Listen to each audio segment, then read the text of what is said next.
ముందుగా మీడియా మిత్రులందరికీ కూడా నమస్కారం అండి. ఈరోజు ఏదైతే ఫేస్బుక్లో రీల్ స్టార్ ఉన్నారు, మన తూర్పు నియోజకవర్గానికి రియల్ స్టార్ ఒకరు అయితే రీల్స్ చేసుకునే ఒక స్టార్ ఉన్నారు. వారి గురించి నేను ప్రత్యేకంగా పేరు కూడా చెప్పవచ్చల్లా. ఎవరైతే ఎమ్మెల్యేగా 10 ఏళ్ళు అని చెప్పుకునే గద్దే రామ్మోహన్ రావు గారు ఇవాళ ఒక రీల్స్ చేసుకుని పాపం ఒకటి విడుదల చేశారు. అది కూడా రిటైనింగ్ వాళ్ళు 2014 నుంచి 19 వరకు ఆయన ఏదో నిర్మించారు, మరి దానివల్ల వరద రాలేదు అని ఎవరినో బలవంతంగా, ఎందుకంటే ప్రజానికాన్ని బలవంతంగా చేసి ఏదో ఒకరోజు వాళ్ళు ప్రశాంతంగా కూర్చునే వాళ్ళని 2 మాటలు తీసుకుని ఆ వీడియోలో మళ్ళీ ఆయన ఒక జెండా పట్టుకుని దాని మీద వాళ్ళు నడవటం, మరి చాలా ఖర్చు అయినట్టుంది. ఆ రీల్స్ చేసుకుంటాకి ఖర్చు రీల్స్కే పెడుతున్నారు తప్ప వార్డుల్లో ఏదైతే అందులో కూడా చాలా హాస్యాస్పదంగా ఉంది. 15వ డివిజన్ని దత్తత తీసుకుని మరి ఆయన ఏదో చేశానని రిటైనింగ్ వాల్ కట్టారని 2014 నుంచి 19 వరకు ఆయన కట్టిన రిటైనింగ్ వాల్ గురించి 2020లో వరద ఏదైతే వచ్చిందో ఆ రోజు రిటైనింగ్ వాల్ ఉందని పడుకున్న రామలింగేశ్ నగర్ ప్రజానికాన్ని 30 రోజులు, సుమారు 28 రోజులు వరదలో ఇరుక్కుపోయి బురదలో ఉన్నారు. దానికి నిదర్శనం సాక్ష్యానికి నేను ఏదైతే కార్పొరేటర్ అభ్యర్థిగా ఉండి మా యొక్క తూర్పు నియోజకవర్గ ఇన్ఛార్జ్ వైఎస్ఆర్సీపీ ఇన్ఛార్జ్గా ఇప్పుడు ఎమ్మెల్యే అభ్యర్థిగా ఉన్న దేవినేని అవినాష్ గారు వచ్చి మరి ఆ ప్రజానీకం ఏడుస్తూ ఇళ్లల్లో సామాన్లు పోయినాయి, మరి రిటైనింగ్ వాల్ ఉందని మేమందరం కూడా గుండెల మీద నిద్రపోయాం, కానీ మా సామాన్లు తేలికపోయినాయి. మొత్తం కూడా ఆ టైం కూడా చాలా క్లిష్ట పరిస్థితి. కరోనా టైంలో 2020లో వరదొచ్చి మరి అదే రిటైనింగ్ వాల్ ఉంది కట్టానని ఈరోజు రీల్స్ చేసుకున్న ఆ యొక్క స్టార్కి నేను ఒకటే ప్రశ్న వేస్తున్నా, 2020లో వరదలు ఎందుకు వచ్చినాయి? మరి మీరు గొప్పగా చెప్తూ 10 మందితో వీడియో తీపించుకుని 4-5తో గట్టిగా వీడియో చేసి రీల్స్ చేసుకుంటున్నావు కదా. నేను సూటిగా ఒకటే అడుగుదలుచుకున్నా, 2020లో వరద ఎందుకు వచ్చింది? నువ్వు కట్టిన రిటైనింగ్ వాల్ అని గొప్పగా చెప్పుకుంటున్నా. ఆ రిటైనింగ్ వాల్ నాసిరకంగా కట్టి ప్రజానికాన్ని భయభ్రాంతులు చేసి నిజంగా ఎంతోమంది ఇల్లు లేక సామాన్లు పోయి వాళ్ళందరూ కూడా ఇల్లు పోయి బయటకు వచ్చి ఏడ్చిన రోజులు అవన్నీ కూడా.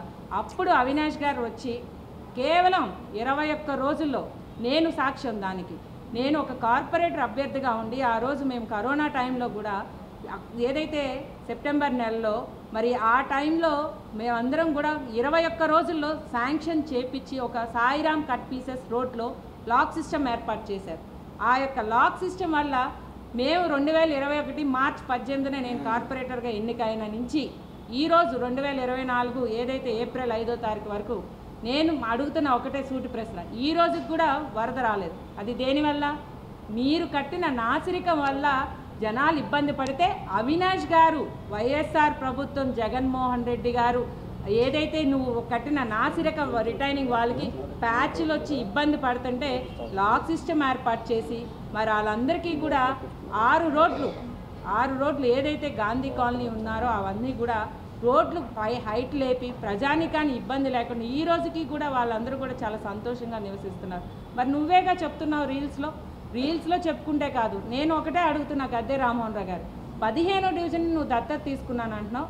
నేను ఏదైతే 2021లో కార్పొరేటర్ అయినాక ఈ 3 ఏళ్లలో నేను 33 కోట్లతో 15వ డివిజన్ రామలింగేశ్వర నగర్ని నేను అభివృద్ధి చేశా. నువ్వు 10 ఏళ్ళు ఎమ్మెల్యేగా చేశానన్నావు. పైనున్న 33లో 3 కోట్లైనా నువ్వు అభివృద్ధి చేశావంటే నేను చర్చకి సిద్ధం. నువ్వు వస్తానన్నా సరే నేను ఇదే కాదు ఎన్నోసార్లు గత 3 ఏళ్ల నుంచి నేను ఒకటే అడుగుతున్నా, నువ్వు చర్చకి సిద్ధమా? అదే రిటైనింగ్ వాల్ కట్టానని నువ్వు చెప్తున్నావు కదా, ఆ యొక్క రిటైనింగ్ వాల్ దగ్గరికి వచ్చి నువ్వు నుంచున్నా గాంధీ కాలనీలో ఆంజనేయ స్వామి గుడి ఉంది, నువ్వు వచ్చినా సరే నువ్వు వచ్చి నేనైనా వస్తా, ఎప్పుడైనా ఏ టైం నువ్వు చెప్పినా సరే నువ్వు వచ్చి నుంచుంటే నువ్వు సిద్ధమా? మరి నువ్వు ఎక్కడా లేని విధంగా టీడీపీ ప్రభుత్వంలో మరి 2021లో ఎలక్షన్స్లో 15వ డివిజన్లో టీడీపీ అభ్యర్థిని కూడా నువ్వు నిలబెట్టుకోలేకపోయావు. ఎందుకని? నువ్వు రిటైనింగ్ వాల్ కట్టి ప్రజానికాన్ని మోసం చేసావు కాబట్టి ఇక్కడ విజయవాడ నగరంలో ఎక్కడా కూడా జరగనిది 15వ డివిజన్లో జరిగింది. ఎందుకంటే భయం. కనీసం టీడీపీ అభ్యర్థిని కూడా నువ్వు నిలబెట్టలా, పార్టీని చంపేశావు. ఈరోజు నువ్వు అసలు 15వ డివిజన్ ప్రజానికం అయితే టీడీపీ అనే ఒక సింబల్ ఉంది కానీ అది అని కానీ జనానికైతే ఏది కూడా గుర్తులేదు. ఎందుకంటే కార్పొరేటర్నే నువ్వు నిలబెట్టలేవు, ఎమ్మెల్యేగా నువ్వు వచ్చి ఏం చేస్తావని కూడా నువ్వు నిలబడినా కూడా ప్రజానికం నవ్వే విధంగా ఉంది. ఎందుకంటే వాళ్ళెవరికి కూడా ఆ యొక్క సింబల్ ఉందని కానీ టీడీపీ ప్రభుత్వంలో నువ్వు ఉన్నావని కూడా ప్రజానికం గుర్తించే స్థాయిలో లేదు. నువ్వు 2021లో టీడీపీ అభ్యర్థిని ఎందుకు నువ్వు కార్పొరేటర్ అభ్యర్థిని నిలబెట్టలేకపోయావు? భయం వేసేగా. ఎందుకంటే నువ్వు అభివృద్ధి చేయలా. 15వ డివిజన్ని నువ్వు దత్తత తీసుకున్నాను అని చెప్పి ప్రజానికాన్ని నమ్మించి మోసం చేసావు కాబట్టి నువ్వు 2021లో కార్పొరేటర్ అభ్యర్థిని కూడా నువ్వు నిలబెట్టలేకపోయావు రామలింగేశ్వర నగర్లో. మరి దానికి నిదర్శనం నువ్వు దాని దగ్గర సమాధానం ఉందా? నేను మాట్లాడతాను, మీరు ఎప్పుడు వచ్చినా ఎక్కడికి వచ్చినా నేను మాట్లాడటానికి సిద్ధంగా ఉన్నాను. మరి 2000 ఈ రిటైనింగ్ వాళ్ళు నేనే కట్టాను, మేమే ఆజ్యం పోసాము, మరి మా నుంచే ఐడియా వచ్చింది అని అన్నావు. నువ్వు రిటైనింగ్ వాళ్ళు నాసిరకంగా కడితే మరి ఈ 3 ఏళ్లలో జగన్మోహన్ రెడ్డి గారి ప్రభుత్వంలో 2 రిటైనింగ్ వాళ్ళు స్టేజ్ 1 స్టేజ్ 2గా కృష్ణలంక బస్ స్టాండ్ వరకు కూడా రిటైనింగ్ వాళ్ళు కడితే ఈ రోజుకి 3 ఏళ్లలో చుక్క నీరు రాలా. మరి ప్రజానికాన్ని అడిగి తెలుసుకుంటావో, నువ్వు పేపర్లు చదువుకుంటావో 3 లక్షల క్యూసెక్లు ఒకసారి వచ్చింది, 5 లక్షల క్యూసెక్లు ఒకసారి వచ్చింది, ఈ సంవత్సరం రాలేదు. ప్రజానికం ఇంత కూడా వాళ్ళ ఇళ్ళ నుంచి బయటికి కూడా రాకుండా అంత సేఫ్టీగా మా యొక్క జగన్మోహన్ రెడ్డి గారు రిటైనింగ్ వాళ్ళు కట్టించారు. మీరు పేపర్ చదువుతున్నావో, నువ్వు బయటకు జనానిలో రాలేవు, పేపర్ చదవలేవు, కేవలం రీల్స్ చేసుకుంటూ బతుకుతున్నావు. నువ్వు రేపొద్దున 2024లో పూర్తిగా నీకు ఆ 10 ఏళ్లలో ఏమీ చేయలేదు కాబట్టి నేను ఒకటే అడుగుతున్నా, కార్పొరేటర్లు 21 డివిజన్స్ మంది మేమందరం కూడా సిద్ధంగా ఉన్నాం. మా యొక్క డివిజన్స్లో ప్రతి కార్పొరేటర్ ఎంతవరకు అభివృద్ధి చేశావో, నువ్వు 10 ఏళ్ళలో ఎమ్మెల్యేగా ఎంత అభివృద్ధి చేశావో మేమందరం కూడా చర్చకి సిద్ధం. నువ్వు సిద్ధమేనా? మరి నేను ఎన్నో విధాలుగా మిమ్మల్ని ఎన్నోసార్లు కూడా అడిగాను, మా డివిజన్ దత్తత తీసుకున్నానని చెప్పావు, మరి ఏం చేసావని కూడా మేము ఎన్నోసార్లు ప్రశ్నిస్తాం. మరి నాసిరకంగా నువ్వు చేయబట్టే కదా నువ్వు కార్పొరేటర్ అభ్యర్థిని కూడా పెట్టలేకపోయావు.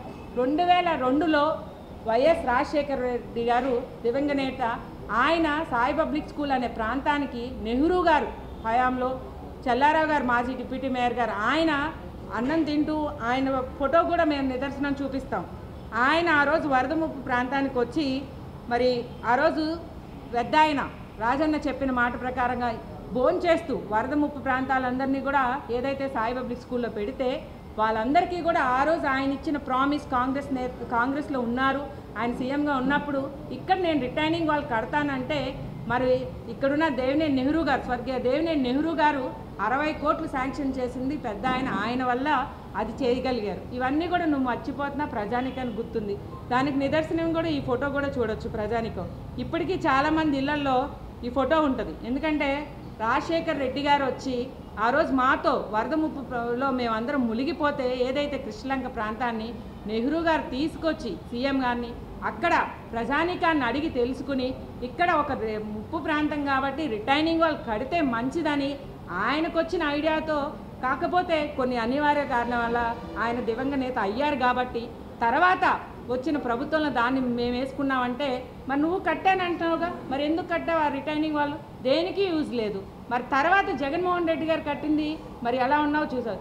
ప్రజానికాన్ని 2-3 కూర్చోబెట్టి భయపెట్టి 2 మాటలు చెప్పడం తప్ప నువ్వురా గాంధీ కాలనీలో రామలింగేశ్వర నగర్లో ఎంత అభివృద్ధి చేసావో చెప్తాను. మరి ఇంతకు కూడా దత్తత తీసుకున్నానని చెప్తున్నావు కాబట్టి ఇంత కూడా అభివృద్ధి చేయలేదు కాబట్టి నీకు భయం. మా యొక్క డివిజన్లో నువ్వు రావటానికి టీడీపీ ఎమ్మెల్యే అభ్యర్థి అని చెప్పుకుంటానికి కూడా సిగ్గుచేటు. ఎందుకంటే నీ ఒక పార్టీ సింబల్ని నువ్వు ఎప్పుడో చంపేసుకున్నావు. మాకెవరికి భయం లేదు, ప్రజానికానికి అయితే గుర్తే లేవు. మరి ఇవన్నీ కూడా ప్రజానికం గుర్తుపెట్టుకున్నారు. మరి నేను ఒకటే అడుగుతున్నా, మీరు చర్చకి ఇన్ని మాటలు మాట్లాడుతున్నారు, దేవినేని అవినాష్ గారు వచ్చినాక కృష్ణలంక ప్రాంతం ఎంత అభివృద్ధి జరిగింది, జగన్మోహన్ రెడ్డి గారు రిటైనింగ్ వాళ్ళు కట్టినాక ప్రజానికం ఎంత సంతోషంగా ఉన్నారో ప్రజానికమే రేపు 2024లో తూర్పులో తీర్పు ఇచ్చే విధంగా వైఎస్ఆర్ జెండా ఎగరేసే విధంగా అందరూ కూడా సిద్ధంగా ఉన్నారు కాబట్టి ఇవన్నీ చూస్తున్నావు కాబట్టి నువ్వు ఈ నా 2 నెలలు బయటకు వచ్చేసి ప్రజానికం తీర్పు చూసి భయపడి నువ్వు ఇవన్నీ కూడా అసత్య ప్రచారాలు చేస్తానికి ప్రజానికం అయితే నమ్మే ఉద్దేశంలో లేరు. తప్పకుండా మీకు బుద్ధి చెప్తారు, ప్రజానికం దానికి సిద్ధంగా ఉన్నారు. మీరు ఎప్పుడు చర్చకు వచ్చినా మేమందరం కూడా సిద్ధంగా ఉన్నామని గద్దె రామ్మోహన్ రావు నేను ఒక్కటే సూటి ప్రశ్న వేస్తున్నా. నువ్వు రిటైనింగ్ వాళ్ళు కట్టానన్న 2014 నుంచి 19 దాకా 2020లో ఎందుకు వచ్చింది వరద? ఆ ఒక్క ప్రశ్నకి నువ్వు నా సమాధానం చెప్తే నేను ఎక్కడైనా సిద్ధమే. నేను ఒక డిప్యూటీ మేయర్గా కాదు, కార్పొరేటర్గా కాదు, మేమందరం కూడా సిద్ధంగా ఉన్నాం. మీరు ఎక్కడికి వచ్చి మాట్లాడాలన్నా మేము వచ్చి మాట్లాడదాకైనా మేము సిద్ధంగా ఉన్నాం అని చెప్తూ ఇంకొకసారి కూడా కాదు, ప్రజానికం అయితే దానికి తీర్పు ఇచ్చే విధంగా అవినాష్ గారిని, జగన్మోహన్ రెడ్డి గారిని మెచ్చుకుంటూ ఆయన్ని తీర్పు ఇచ్చే విధంగా ఆయనకు ఎక్కువగా పొగుడుతున్నారు. కాబట్టి ప్రతి ఒక్కరి దగ్గరికి వెళ్ళినా ప్రతి ఒక్కరు ఒకటే అంటున్నారు, ప్రజానికానికేమో వెళ్ళలేకపోతున్నాం, ఇన్నాళ్ళ నుంచి బయటికి రాలేదు. కరోనా టైంలో ఏమయ్యావు, మరి వరదలు వచ్చినప్పుడు ఏమయ్యావు, ఈరోజు వచ్చి నువ్వు రీల్స్ చేసుకుంటే ప్రజానికం నమ్మే ఉద్దేశంలో ఉన్నావా? ఇక నుంచి నువ్వు 2024 ఎలక్షన్లో నువ్వు ఎట్లాగో ఇంటికి వెళ్ళిపోతావు కాబట్టి, రీల్స్ చేసుకునే ఆలోచన ఉంది కాబట్టి రీల్ స్టార్కి ప్రజానికం గుర్తుపెట్టుకునే విధంగా అందరూ కూడా నువ్వు రీల్స్ చేసుకుంటూనే బతికే, తప్పకుండా నువ్వు దానికే పరిమితం అవుతావని చెప్తూ నేను ప్రజానికాన్ని ఒకటే కోరుతున్నా. ఇలాంటి అసత్య ప్రసారాలు అయితే ప్రజానికం ఎట్టి పరిస్థితిలో ఒప్పుకునే విధంగా అయితే లేరు. వాళ్ళే బుద్ధి చెప్తారు. నువ్వు తప్పకుండా ఎవరైతే అభివృద్ధి చేశారో ప్రజానికం చూస్తూనే ఉన్నారు. అభివృద్ధి చేసే వాళ్ళకి, జనానికి మంచి జరిగిన వాళ్ళకి ప్రజానికం ఎప్పుడు కూడా తీర్పు ఇచ్చే విధంగా ఉన్నారని చెప్తూ సెలవు తీసుకుంటాం.